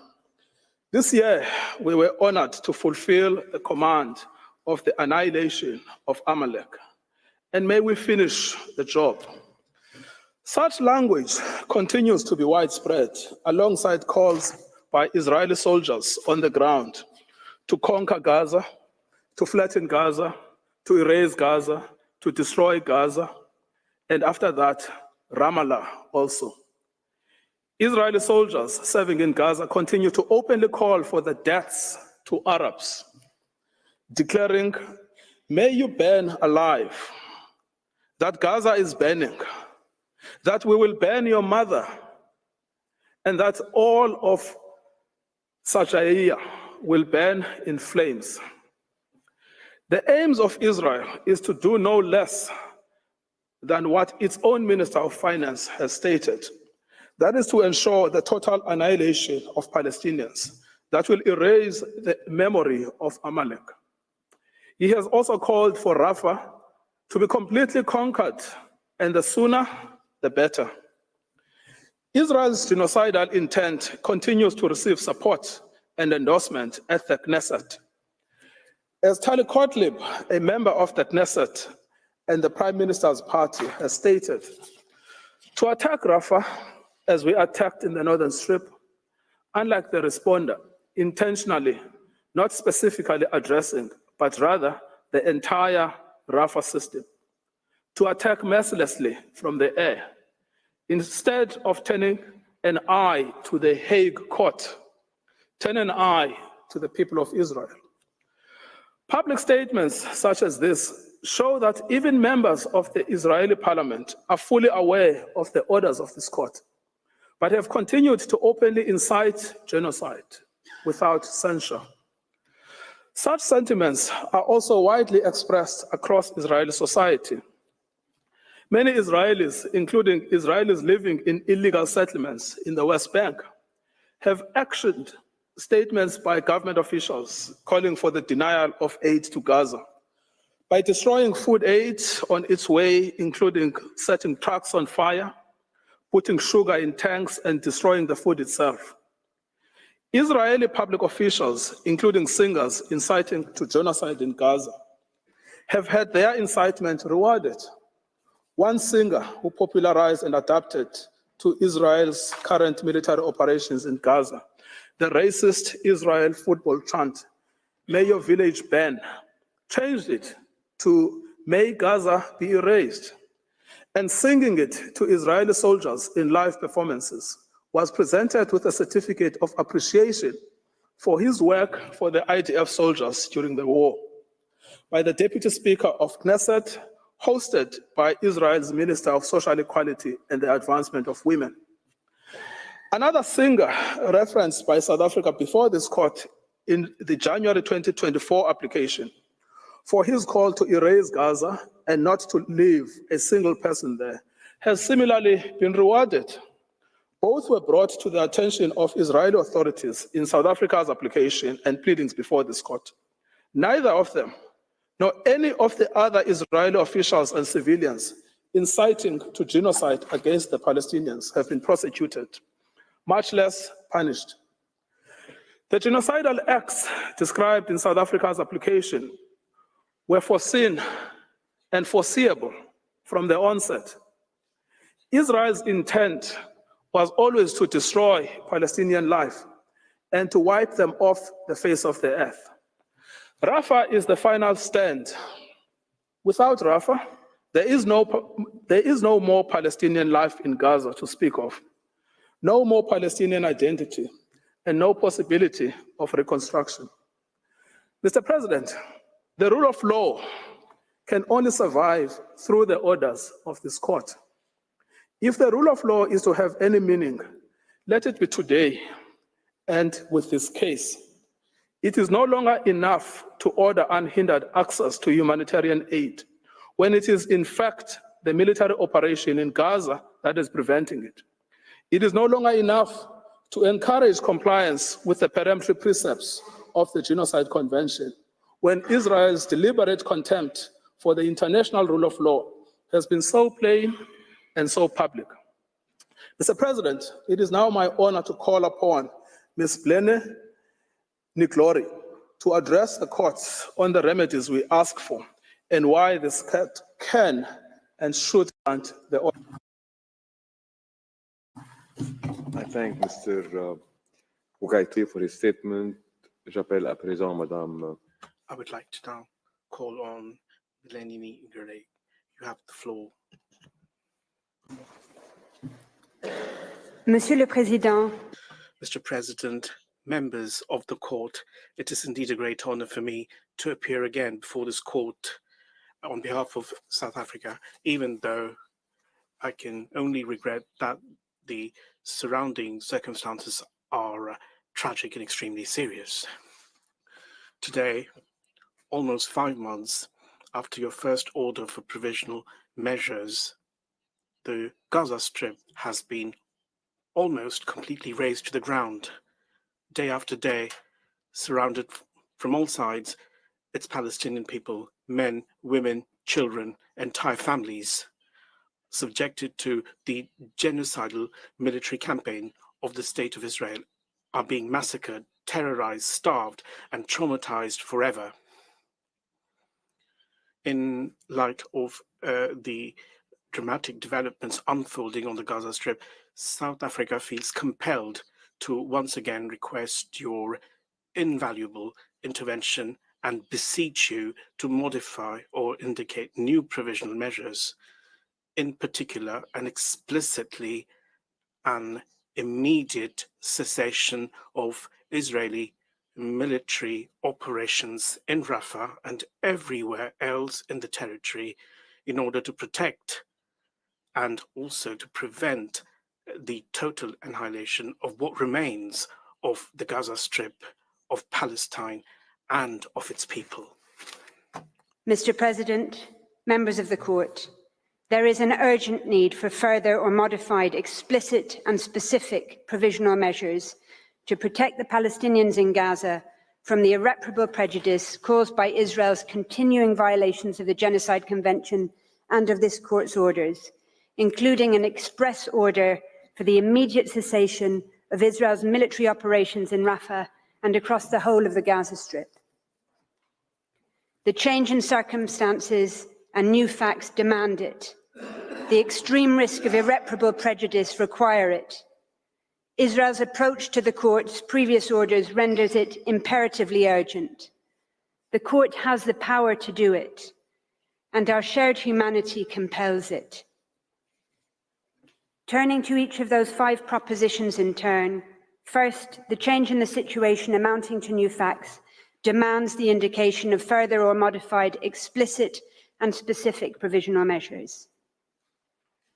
When South Africa appeared before you on the 11th of January, urgently requesting then an order for the cessation of Israel's military operations, humanitarians were already out of words to describe the situation in Gaza. Today they say there are, quote, no words left that can do any justice to the people of Gaza. Tens of thousands of Palestinians have since been killed or injured, including 1 child killed or wounded every 10 minutes since Israel's military operations began, including an almost incomprehensible number of child amputees. Since March in particular, hundreds and thousands of Palestinians, particularly the young, elderly and vulnerable, are dying or at risk of dying of communicable diseases and infections that are running rife due to the rising temperatures in ever more crowded living conditions amidst mountains of waste, fly and mosquito infestations, and raw sewage flowing in the bombed-out streets. Since the court's last order, entire hospitals, places of learning and healing, including Al-Shifa Hospital, older than the State of Israel itself, have been destroyed and turned into sites of horror and mass death. Gaza's devoted and steadfast doctors and medics have been killed and buried in mass graves, alongside the patients they risked and ultimately gave their lives to care for. The same fate now awaits Rafah's remaining hospitals, doctors and medics.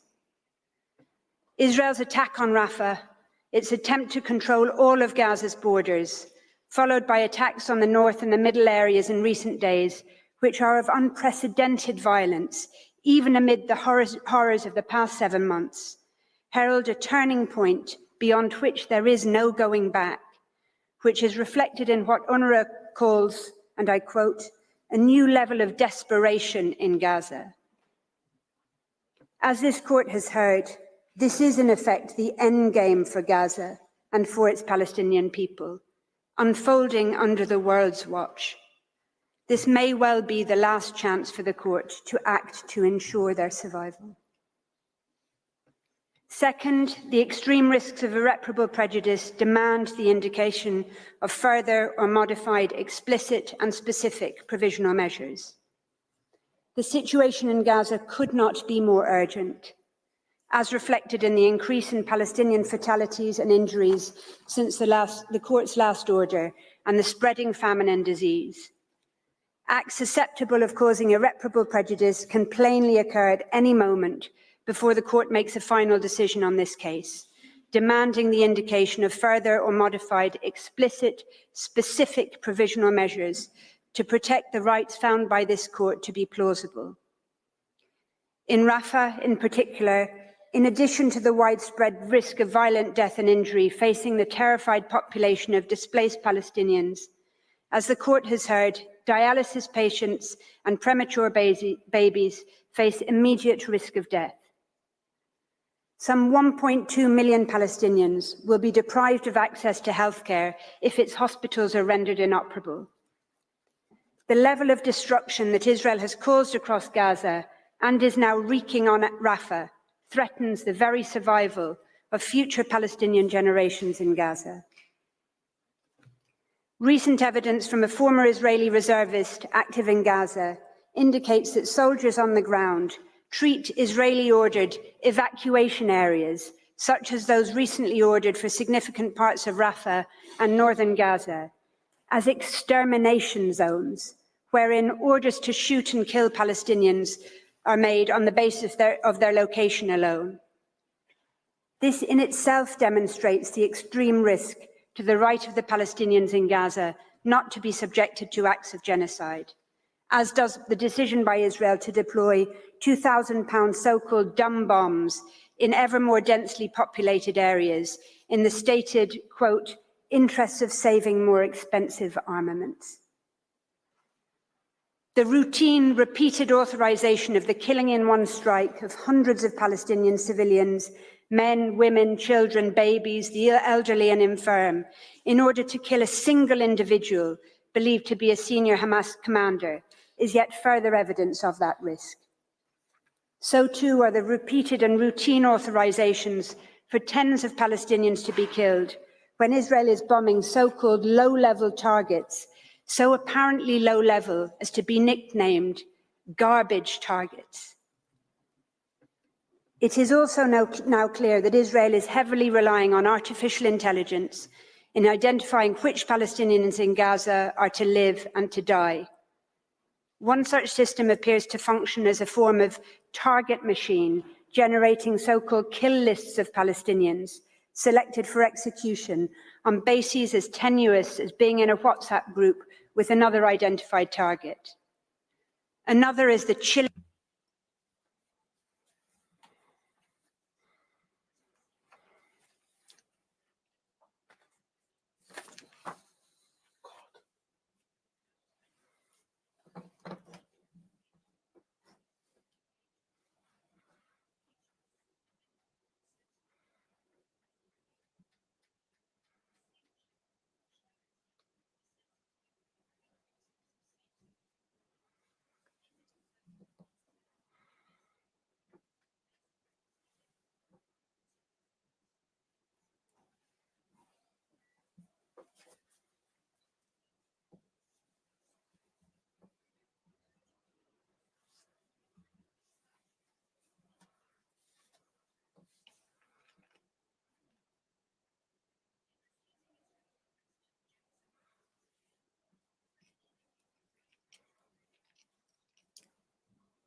Cyril Lavis, would you say maybe?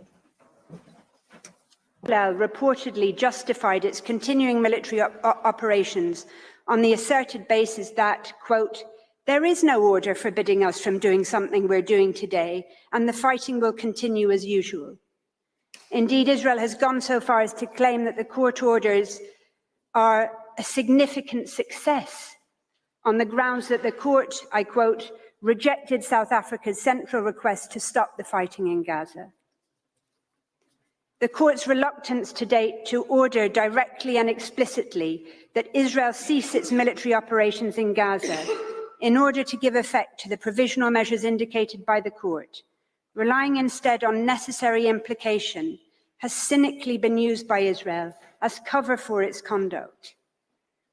Israel continues to kill and harm Palestinians in Gaza in violation of the court's orders, while its soldiers and political leaders alike continue to publicly express clear genocidal intent towards them.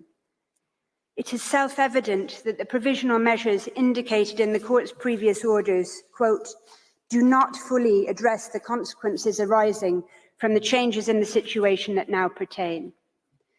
The severity of the situation involving horrific human suffering mandates that the court make explicit that which was implicit in its previous orders, and that it now order Israel to cease its military operations in unequivocal, express terms. Nothing else will suffice. In its March order, in light of what the court found to be, quote, the worsening conditions of life faced by Palestinians in Gaza, the court placed a heightened obligation on Israel, not only to enable the provision of humanitarian assistance, but to ensure it. In light of Israel's abject failure to even meet the lower threshold of enabling aid and the ever-worsening conditions of life faced by Palestinians in Gaza following Israel's seizure of the Rafah crossing, the court must at least modify its provisional measures in order to leave no doubt as to what is required of Israel and to give full effect to its previous provisional measures. As the World Food Programme has made clear, I quote, the United Nations and its partners have the means to scale up to all 2.2 million people in Gaza, but only if a humanitarian ceasefire happens. Further, given Israel's manifest failure to ensure the preservation of evidence in Gaza, the recent repeated grim discoveries of mass graves and what the United Nations has called, quote, the prevailing climate of impunity in Israel, Israel must be ordered to immediately take all effective measures to ensure the access of persons able to investigate ongoing atrocities. The measure is critical not just to preserving the rights of Palestinians in South Africa in these proceedings, or indeed to the court's ability to exercise its own judicial functions appropriately. Rather, as a spokesperson for the United Nations Office of the High Commissioner for Human Rights recently stated, these violations should not get forgotten about. They need to be recorded, they need to be reported widely by the media, they need to result in pressure from member states that do have leverage over the parties to the conflict to bring such violations to an end. They need to be recorded so that investigations do take place, and ultimately there is accountability and the cycle of impunity does not continue over and over and over again.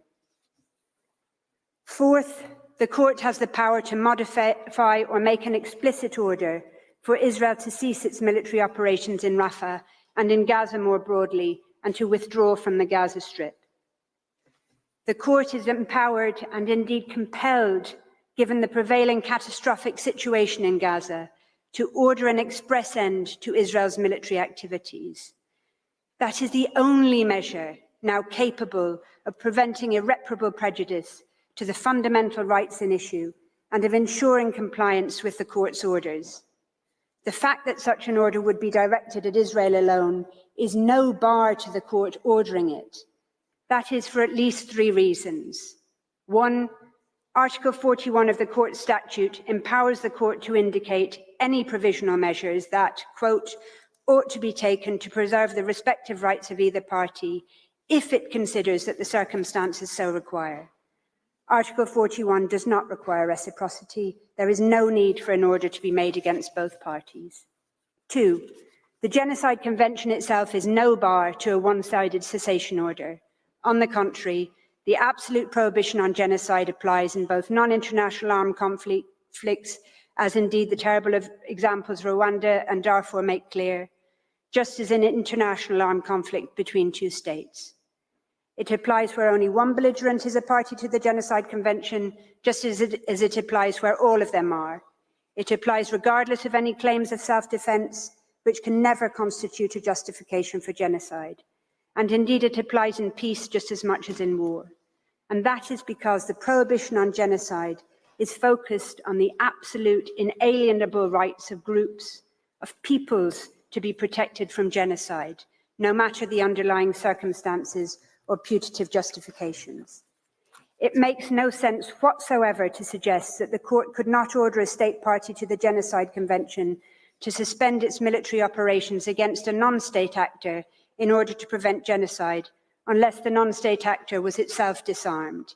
Indeed, it would be contrary to the very objectives of the Genocide Convention, which the court described over 70 years ago as having been adopted for a purely humanitarian and civilizing purpose. It would similarly be nonsensical if, in a claim under the Genocide Convention, the court could order one party to cease its military operations when that party was not even alleged to be committing genocide, as in Ukraine and Russia, but could not hear when the court has itself determined a real and imminent risk to the right of a national, racial or ethnical group not to be subjected to acts of genocide. The evidence before the court indicates that the extent of the carnage in Gaza is of a much greater magnitude than that pertained in Ukraine and Russia. Indeed, the carnage in Gaza is of an order which exceeds by far the necessities of war and the limits imposed by the laws of war. As stated by the United Nations High Commissioner for Human Rights, what Israel is doing is, quote, beyond warfare. Not only is the court empowered to call for it to end, it is duty-bound to do so. Third, the fact that the United Nations Security Council could itself order a cessation of hostilities in Gaza is no bar to the court's exercise of its own powers in this regard.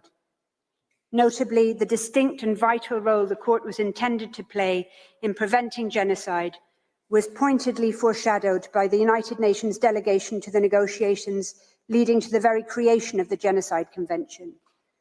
The United States delegate commented that if cases of genocide were brought before the Security Council, the whole question of the veto would be involved. States might try to avoid submitting their disputes to the International Court of Justice, where they would be settled on purely legal grounds, and might instead submit them to the Security Council, where they would be settled on political grounds. In circumstances such as this, where the veto power has been wielded to such devastating effect against the Palestinian people, the indispensable role of a court in ensuring the universal application of the Genocide Convention, its prohibitions and its protections to all peoples equally, cannot be overstated. As noted by the court in indicating provisional measures in March, the Security Council's then operative ceasefire resolution, quote, demanded an immediate ceasefire for the month of Ramadan, respected by all parties, leading to a lasting, sustainable ceasefire. As underscored by the President of the Court, the March provisional measures could, I quote, only take full effect, end quote, if the ceasefire was respected. No such resolution is in place. The Court must itself, therefore, create the circumstances necessary for its provisional measures to take full effect. It must order Israel to cease its military operations. Fifth and finally, our shared humanity compels the indication of further or modified explicit provisional measures. As recently stated by the United Nations Assistant Secretary General for Humanitarian Affairs, quote, the war in Gaza has entered yet another horrifying phase. Gaza is now a hellscape for millions trapped under incessant bombardment, where those who have escaped death and injury now risk losing their lives because of a lack of food, safe water, medicine and healthcare. Gaza has, in her words, become a moral stain on the conscience of our collective humanity. I conclude with a slide. It reports an account of a doctor's recent experience in a hospital in Gaza following his departure from the strip. He says this, describing one of the patients there. There was the man in his 50s, forgotten in a room, having had both legs amputated. He had lost his kids, his grandkids, his home, and he's alone in the corner of this dark hospital, maggots going out of his wounds, and he was screaming, "The worms are eating me alive, please help me." That was just one out of I don't know. I just stopped counting because those are the people I think of because they're still there. That sums up what Gaza is today. It's people severely wounded, with life-altering disabling injuries, bereaved of their entire families, homeless, alone, trapped, without electricity or even basic health care. 7 months later, after 2 orders from this court, they are still there, enduring this horror. They are crying out for help. An order for an immediate cessation of Israel's military operations in Gaza is now their only hope. Enough is enough. South Africa cannot but reiterate its respectful and humble call on this court to do what is in its power to do, what the drafters of the Genocide Convention called on it to do, what our shared humanity compels it to do, to listen to that desperate cry for help from Gaza, and to order Israel to withdraw from Gaza and to cease fire. Monsieur le Président, Mr. President, members of the court, I wish to thank you for your kind attention, and I would like you to ask the agent of South Africa to take the floor to present his concluding submissions. Ms. Garley, for your statement, I now give the floor back to Mr. Ambassador. You have the floor, Excellency.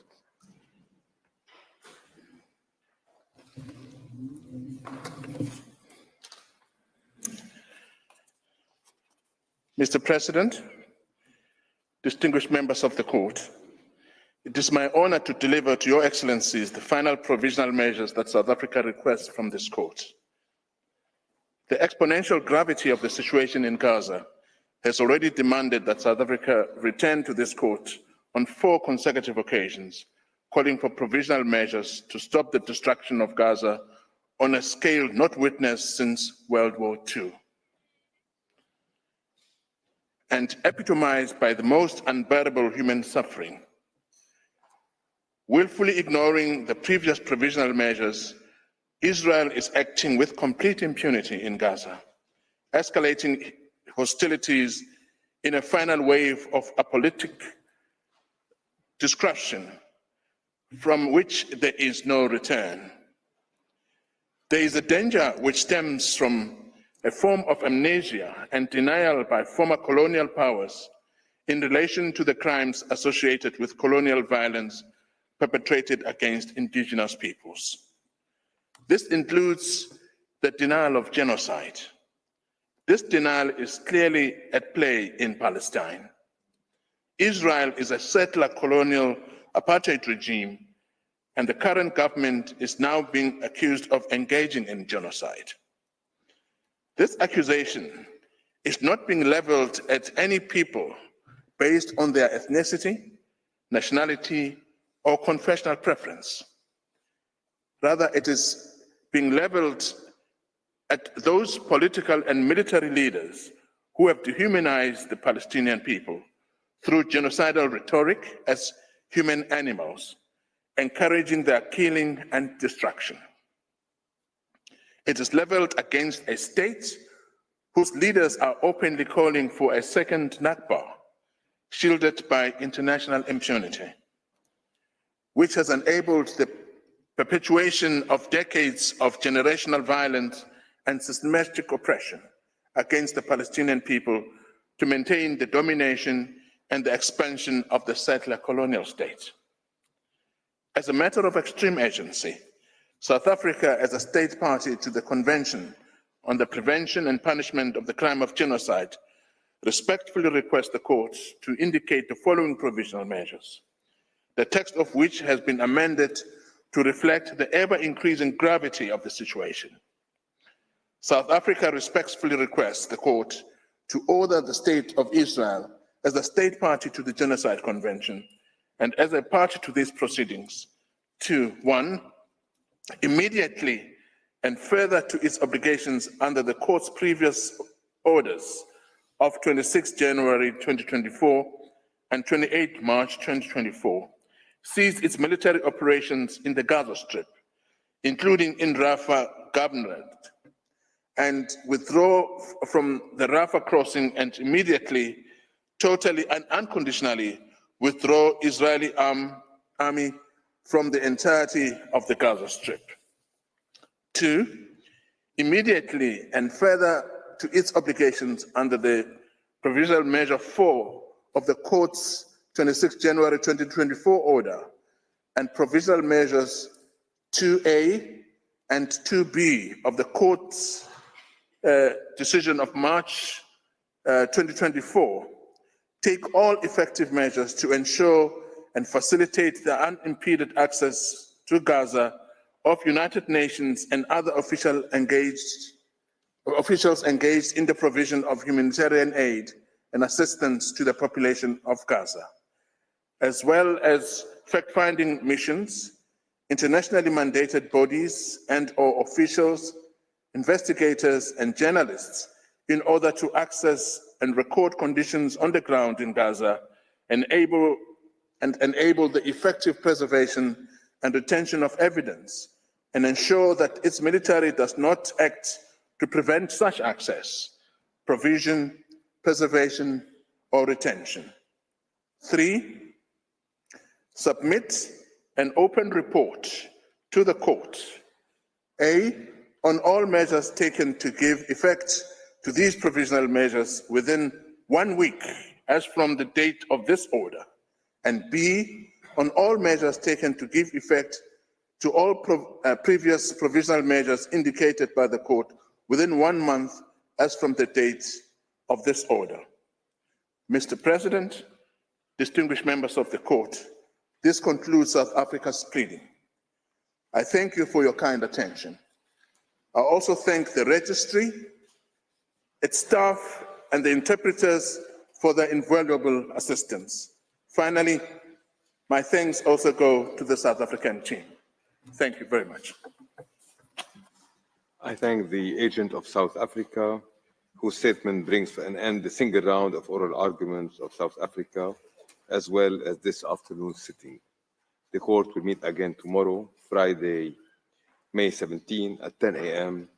to hear the State of Israel present its single round of oral argument. The sitting is adjourned.